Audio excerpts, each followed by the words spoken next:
झारखंड में सहारा समूह से जुड़े 400 करोड़ रुपए के फर्जीवाड़े के मामले में अब नया मोड़ आ गया है।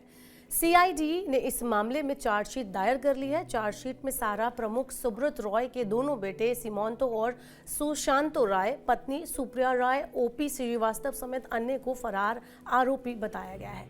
सीआईडी के अनुसार अब केस में बेटे के प्रत्यर्पण की जो प्रक्रिया है, जो प्रोसेस है, उसे शुरू कर दिया गया है।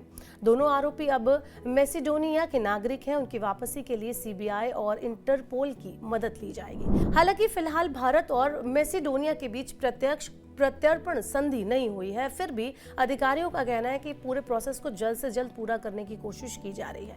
ये क्या कुछ केस है, क्या है ये सहारा समूह का केस, थोड़ा सा इसका बैकग्राउंड हम जान लेते हैं। तो मामला सीआईडी थाने में 30 नवंबर 2024 को दर्ज हुआ था।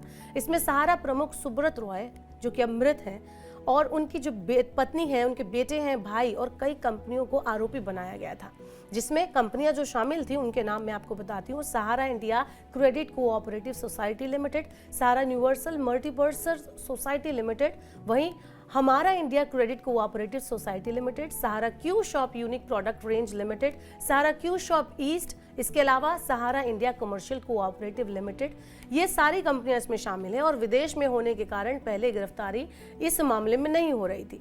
अब फ्यूचर के क्या एस्पेक्ट है, तो भविष्य का जो रास्ता है वो ये कहता है कि सीबीआई को पूरा डोजियर भेजा जाएगा। विदेश में रहने वाले आरोपियों के खिलाफ सभी डॉक्यूमेंट्स तैयार करे जाएंगे और सीबीआई को सौंपे जाएंगे। इंटरपोल के जरिए रेड कॉर्नर नोटिस मिलेगा। बेटों की वापसी के लिए इंटरपोल के माध्यम से रेड कॉर्नर नोटिस जारी किया जाएगा। प्रत्यक्ष प्रत्यर्पण नहीं, लेकिन प्रोसेस चल रहा है। भारत और मैसेडोनिया के बीच कोई प्रत्यर्पण संधि नहीं है, फिर भी सभी कानून प्रक्रियाओं के तहत उन्हें भारत लाने की कोशिश की जाएगी और उनको लेकर आया जाएगा। देश में केस की अगली सुनवाई आरोपियों की गिरफ्तारी के बाद कोर्ट में इसकी सुनवाई होगी। इस मामले की हियरिंग की जाएगी। बताते हैं आपको कि सहारा के बेटों और परिवार के अन्य आरोपियों की गिरफ्तारी से ये जो मामला है उसको एक नए मोड़ पर ये ले जा चुकी है।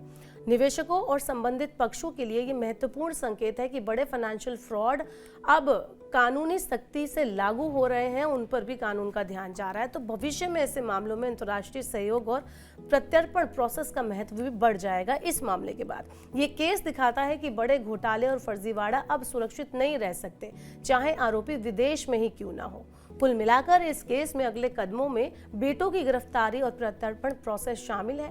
कानूनी प्रक्रिया पूरी होने के बाद कोर्ट में सुनवाई होगी और देश में बड़े फाइनेंशियल फ्रॉड पर सख्त संदेश जाएगा। ये मामला दिखाता है कि बड़े घोटाले अब सुरक्षित नहीं रह सकते, चाहे आरोपी भारत में हो या फिर भारत के बाहर।